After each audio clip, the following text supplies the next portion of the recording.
TP toxicity study that was done by the United States government. It was released on November 1st, 2018. They did it on nocturnal mammals.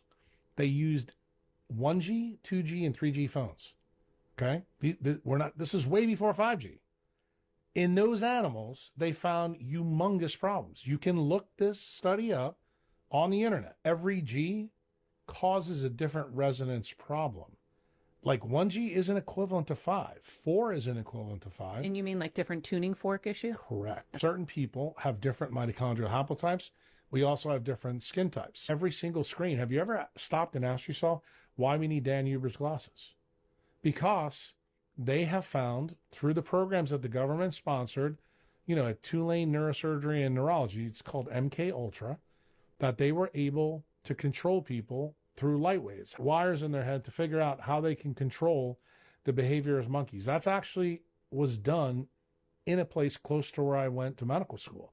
I knew about all of these studies. So we can be controlled by light waves? No, not we can, we are. We are. Okay? Update your knowledge base. Why does every computer have a blue light screen? Why doesn't it come pre-loaded with Flux or Iris? Well, there's a reason for that. Do you know what the reason is? Because the blue light lowers your dopamine and melatonin level so that you become addicted. Who got that information first? Was it the CIA through the MK Ultra program? No, it wasn't. It was the mafia. You know how they got it? It's how they build Las Vegas. They put a city in a desert, in a geopathic stress zone, has shitty water, shitty magnetism, but great light. And then what they do, they put casinos out there, blocked all the light, and put one-armed bandits in there that made nothing but blue light.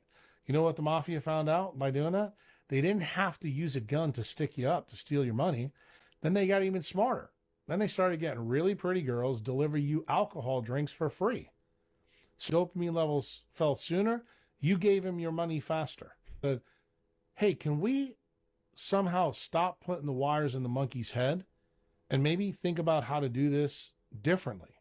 Because you know that wires in the head deliver electricity, brain works on a DC electric current. That should mean that it must work on light at some level. Well, along comes the people in Silicon Valley in the 50s and 60s, and we get semiconductors.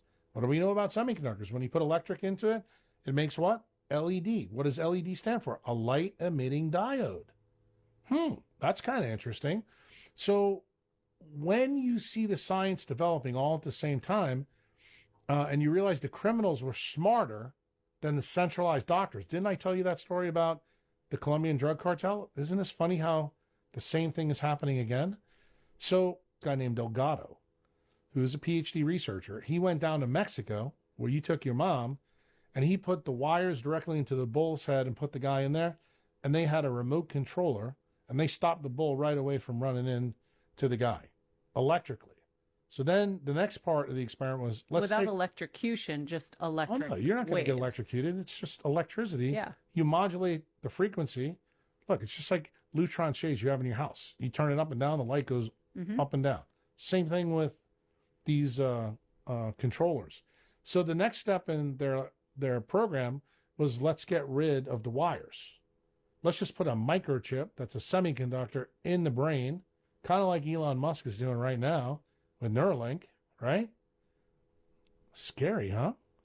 And what do? They were able to control electrically, photoelectrically, wirelessly. So then what did they next do? They said, could we use light to do the same thing? And guess what they magically found? That when you use light, you can control mammals. Their patent attorneys, they own all the patents for blue light technology through screens. Do you think that potentially that all of these things have been used to control different things around you and doing different things? The answer is yes. Why is digital babysitting so successful for parents? Because the baby becomes much easier to control. Have you ever tried to take an iPad away from a 2-year-old that's already addicted to it? One of the things that cleaves to beta endorphin. What is beta endorphin? The natural opiate that your brain makes. So guess what? When you're around this electromagnetic pollution, you lose that beta endorphin, so you need an exogenous hit from dopamine or from... That's how this works. This all came from this study. But I want you to know it graduated from covert work done at institutions like Tulane, at Johns Hopkins, at the Mayo Clinic, at Harvard University. Then it jumped into big tech. Remember the old screens? We didn't use those screens that used to play those stupid video games. Now they became blue lit. And guess who owns all those patents? The guys that control the algorithms. Oh, didn't I mention algorithms to you about centralized medicine? So let me ask you a question. Do you make more or less money when you have obedient idiots as your target audience?